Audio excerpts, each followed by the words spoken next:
Sir నమస్కారం sir. నమస్తే. Sir Ram Gopal Varma గారి పైన రీసెంట్‌గా కేసు నమోదైంది. ఆయనకు పోలీసులు నోటీసులు ఇచ్చారు. నిన్న విచారణకు హాజరు కావాల్సిండగా ఆయన హాజరవ్వలేదు. సినిమా షూటింగ్‌లో ఉన్నాను. 4 రోజులు టైం కావాలని చెప్పేసి కోరుకున్నారు. ఈ లోపల ఆయన ముందస్తు బెయిల్‌కైతే వెళ్లారు. అయితే ఈ ముందస్తు బెయిల్ పిటిషన్‌లో ఆయన తన పైన థర్డ్ డిగ్రీ ప్రయోగించే అవకాశం ఉంది అని చెప్పేసి కూడా మెన్షన్ చేశారు. అది మొత్తం సోషల్ మీడియాలో వైరల్ అవుతుంది ఆ వార్త. సో నిజంగా రామ్ గోపాల్ వర్మ గారి పైన థర్డ్ డిగ్రీ ప్రయోగించే అవకాశం కనిపిస్తుందంటారా? మీరేం చెప్తారు సార్? అంటే ఆయన విచారణకు హాజరై ఉంటే బాగుండేది. ఏం జరిగేది కాదు అక్కడ. థర్డ్ డిగ్రీ ఉపయోగించే పరిస్థితి డెఫినెట్‌గా ఉండదు. విచారణ జరుపుతారు. మీరు ఎందుకు అలా ట్వీట్ చేశారు అని చెప్తారు. ఫైనల్‌గా కన్ఫర్మ్ అయితే అంటే ఈ ఈ విచారణ సంతృప్తికరంగా లేకపోతే ఆయన కస్టడీలోకి తీసుకునే అవకాశం ఉంది. అంటే థర్డ్ డిగ్రీ ఉపయోగించే అవకాశం ఉందని కోర్టుకి చెప్పడం వ్యూహాత్మకం కావచ్చు. ఆయన ఏదో భయపడిపోయి చెప్పాడని నేనైతే అనుకోవడం లేదు. ఇది ప్రొసీజరల్‌గా జరిగేదే. యాంటిసిపేటరీ బెయిల్ అడిగేటప్పుడు పోలీసుల కస్టడీకి వెళ్ళే అవకాశం లేకుండా బెయిల్ ఇవ్వండి అని కోరుకోవటమే. అంటే ఈ పిటిషన్ వేసుకున్న వ్యక్తి సమాజంలో ఒక గుర్తింపు కలిగినటువంటి వ్యక్తి. కనుక అతనేదో అబ్స్కాండ్ అవుతాడు, పారిపోతాడు, దేశం విడిచి వెళ్ళిపోతాడు, ఇవి లేవు. కావాలంటే ఆయన పాస్‌పోర్ట్ సీజ్ చేయండి. ఆయనకి సంబంధించినటువంటి విదేశాలకు వెళ్ళడానికి ఆయనకి ఉండేటువంటి అన్ని అవకాశాలని కంట్రోల్ చేయండి. అంతే తప్ప ఆయనకు బెయిల్ రిజెక్ట్ చేయటం అనేది కరెక్ట్ కాదు. ఆయన విచారణకు సహకరిస్తాడు, హాజరవుతాడు కోర్టుకి అని భరోసా కల్పించడం ద్వారా యాంటిసిపేటరీ బెయిల్ తీసుకుంటారు. ఇందులో భాగంగా ఆయన కస్టడీలోకి వెడితే జరిగేటువంటి ఆర్థిక నష్టాలు, ఇతర ఇబ్బందులు కూడా చెప్పాల్సి ఉంటుంది. అందులో భాగంగానే ప్రొసీజరల్‌గా వాళ్ళు థర్డ్ డిగ్రీ అని వాడుంటారు. కానీ రామ్ గోపాల్ వర్మ వాంటెడ్‌గా పోలీసులు ఏదో కొట్టేస్తారని భయపడిపోయి యాంటిసిపేటరీకి వెళ్ళాడని అయితే అనుకోనక్కర్లేదు. ఆయనకు తెలుసు ఏమిటి ప్రొసీజర్ అనే విషయంలో. ఆయన లేమ్యాన్ కాదు, ఆయనకు కొంచెం జ్ఞానం ఉంది. అందుకని ఆల్రెడీ లీగల్ ఎక్స్పర్ట్స్ ఉన్నారు అక్కడ. ఆయన లీగల్గా వాళ్ళ అడ్వకేట్స్ ఆ యాక్టివిటీలో ఉన్నారు. నోటీసులు ఇచ్చిన సందర్భంగా కూడా ఆయనతో 4 సెల్ఫీలు దిగి వెళ్ళిపోయారు ఆ నోటీసులు సర్వ్ చేసినటువంటి అధికారులు. అక్కడికి వెళ్ళినా అదే జరిగేది. ఆయన విచారణకు సహకరించి ఉంటే బాగుండేది. వెళ్ళి పాల్గొని ఉంటే కస్టడీలోకి తీసుకునేవాళ్ళు 4 రోజులు. ఓ 11 రోజులు 15 రోజుల లోపే రిమాండ్ రాస్తారు. ఈ 15 రోజుల లోపే బెయిల్ వస్తుంది. షూరిటీలు పెట్టుకొని బయటకు వచ్చేసి కంటెస్ట్ చేసి గెలిస్తే గెలుస్తారు, ఓడిపోతే ఓడిపోతారు. అది అప్పటి పరిస్థితి. అంతేగాని ప్రొసీజర్ని యాక్సెప్ట్ చేయాలి. నిజానికి ఆయన ఆ మాట అన్నాడు వర్మ. నోటీసులు తీసుకున్న రోజు ఆ కాన్ఫిడెన్స్తో ఉన్నాడు ఆయన. అదే కాన్ఫిడెన్స్తో ముందుకు వెళ్ళుంటే బాగుండేది. ఆయన వెడతాడు. కాకపోతే ఏంటంటే లీగల్ అడ్వైజర్స్ ఉంటారు పక్కన. ఈ లీగల్ అడ్వైజర్స్ కొన్ని సందర్భాల్లో ఆగండి, అంటే కోర్టులో పరిస్థితి ఏమిటి అనే దాన్ని బట్టి కూడా నిర్ణయాలు ఉంటాయి. బెంచ్ మీదకి ఏ జడ్జి వస్తాడు, 2-3 రోజుల్లో ఇంకెవరు వస్తారు, ఇంకేదైనా బెటర్ హ్యాండ్ దగ్గరికి వెళ్ళే అవకాశం ఉందా ఈ పిటిషను, ఇవన్నీ క్యాలిక్యులేట్ చేసి ఆ ప్రకారం ప్రొసీడ్ అవుతారు లాయర్లు మామూలుగా. అంటే ఏ బెంచ్ మీదకైనా పిటిషన్ వేసి కేసు మెరిట్స్ మీద గెలవాలి అనేటువంటి పూర్వకాలపు లాయర్లలాగా లేరు ఇప్పుడు. కేసు ఏ బెంచ్ మీదకి వెడుతుందో కూడా చాలా క్యాలిక్యులేటెడ్గా చెక్ చేసుకుని అలా డిజైన్డ్గా పెడుతున్నారు. ఆ డిజైనింగ్ గురించి బహుశా ఈయనతో చెప్పుంటారు, కొంచెం వెయిట్ చేయండి అని. అందుకని ఈయన కూడా వాళ్ళ మాట తీసేయటం ఎందుకని అలా ఉండుంటాడు.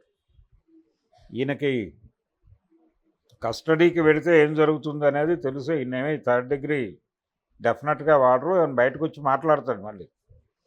అయితే ఈయన ఒకటి తెలుగుదేశం పార్టీ కూటమి నాయకుల మీద ఆయన రకరకాలుగా మాట్లాడిన మాట వాస్తవం. అలాగే సోషల్ మీడియాలో తన అకౌంట్ నుంచి ఆయన రకరకాల అభిప్రాయాలని ఎక్స్చేంజ్ చేశాడు, అది వాస్తవమే. అది ఆయన కాదన్నా తప్పదు. రెండోది చాలా స్పష్టంగా ఆయన ప్రీ రిలీజ్ ఈవెంట్స్లో మాట్లాడారు. అలాగే తన సినిమాలు రెండూ కూడా అప్పటి ప్రతిపక్షం, ఇప్పటి అధికార పక్షంలో నాయకులుగా ఉన్నటువంటి వాళ్ళ మీద వ్యంగ్యాస్త్రాలు విసురుతూనే వచ్చినాయి. వీటికంటే ముందు కూడా ఒక సినిమా తీసున్నాడు ఆయన పవన్ కళ్యాణ్ మీద. ఆ సినిమా ఓటీటీలో రిలీజ్ అయింది. ఆ సినిమా కూడా చాలామంది చూశారు. పవన్ కళ్యాణ్కి ఆయన పర్సనల్గా దాదాపు 25 నిమిషాలు క్లాస్ చెప్తాడు. రామ్ గోపాల్ వర్మ పవన్ కళ్యాణ్ మధ్య చర్చ ఉంటుంది, ఓ సుదీర్ఘ సన్నివేశం. నిజానికి సెకండ్ హాఫ్ అంతా అదే. ఇలా ఆయన అనేక పద్ధతుల్లో 2014లో తెలుగుదేశం అధికారంలో ఉన్నప్పుడు కూడా ఆయన ఇలాగే వ్యవహరించాడు. కాకపోతే ఇప్పటి అంత అగ్రెసివ్గా అప్పటి తెలుగుదేశం లేకపోవటం వలన ఆయనకు పెద్దగా ఇబ్బంది కలగలేదు. కానీ ఇప్పుడు వాంటెడ్గా కొంతమందిని టార్గెట్ చేస్తున్నారు వాళ్ళు. ఆ టార్గెట్ అలా అయ్యాడు ఈయన. అందుకని దానిలో నుంచి బయటపడటం కోసం చాలా స్పష్టంగా ఆయన లీగల్ ఫైట్ చేయాలి, తప్పదు. నేను రాను వాయిదాకి అంటే కుదరదు.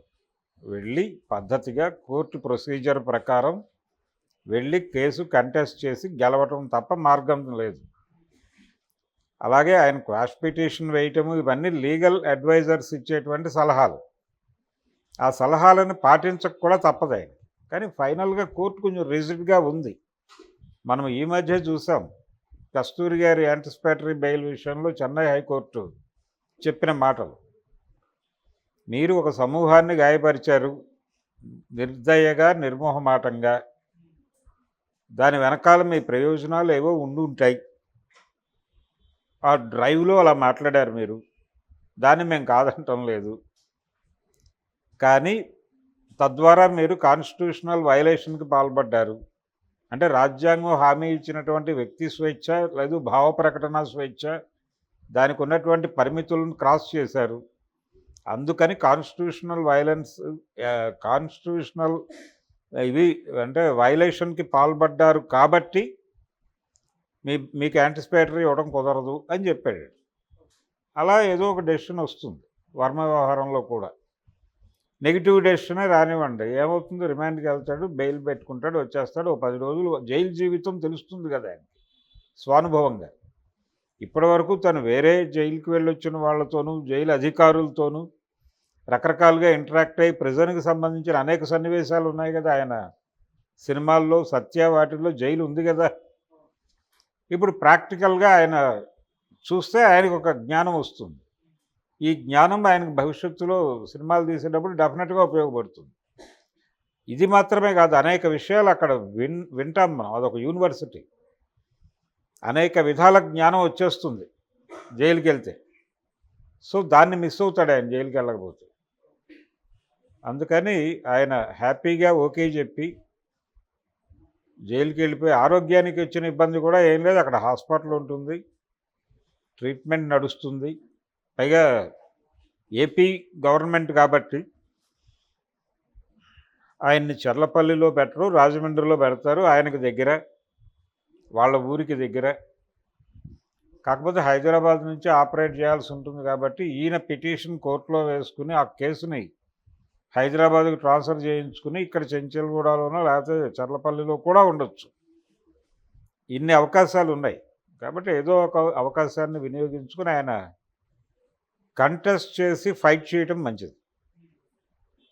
కంటెస్ట్ చేసి ఫైట్ చేస్తే రామ్ గోపాల్ వర్మ ఇమేజ్ డెఫినెట్గా పెరుగుతుంది. అలాగే సార్, అంటే ముగ్గురు ఒక 1 month గ్యాప్లో ముగ్గురు సినిమా ఇండస్ట్రీకి చెందిన పర్సన్స్ పైన కేసులు నమోదయ్యాయి. పోసాని, రామ్ గోపాల్ వర్మ గారు అండ్ శ్రీరెడ్డి.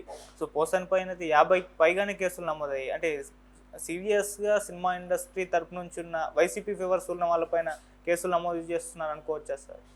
అంటే వీళ్ళని టార్గెట్ చేస్తారు. కొడాలి నాని కూడా సినిమా అకౌంట్లో కూడా వస్తాడుగా.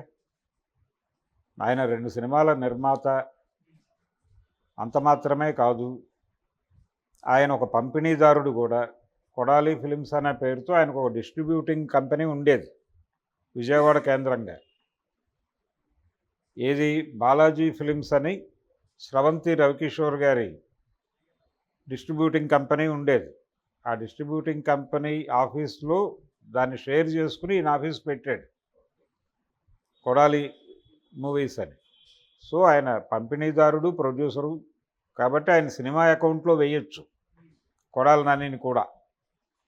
వేసేస్తే పోసాని, కొడాలి, అలాగే వర్మ గారు వీళ్ళు ఉన్నారు కేసుల్లో. అంటే ఎవరిని ఉపేక్షించమని చెప్తున్నారు వాళ్ళు. ఒక రకంగా ఇది ఇబ్బందికరమైనటువంటి పరిస్థితి కల్పిస్తుంది తెలుగుదేశానికి, అర్థం కావట్లేదు. కానీ అనవసరంగా చేస్తున్నారు ఇవన్నీ.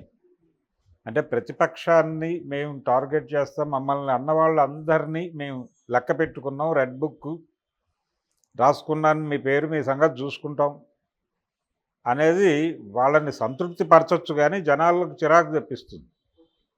కక్ష సాధింపు కాదు అని చెప్తున్నావు నువ్వు. మాది కక్ష సాధింపు ప్రభుత్వం కాదు, అలాగని చేతకాని ప్రభుత్వం కాదు అని మాట్లాడాడు ఉప ముఖ్యమంత్రి గారు. కానీ ఇప్పుడు కక్ష సాధింపు ప్రభుత్వంగానే కనిపిస్తోంది. కక్ష సాధింపే, అది అంతకుమించి ఏమీ లేదు. వాళ్ళది చేతొచ్చిన ప్రభుత్వం కావచ్చు, కానీ చేస్తోంది కక్ష సాధింపు. అందులో భాగంగానే వర్మని ఇబ్బంది పెడుతున్నారు. ఎన్టీ రామారావు మీద 9 సినిమాలు తీసిన కృష్ణన్ ఏం చేసి ఉండాలి అప్పుడు? ఆ రోజున ఆయన ముఖ్యమంత్రి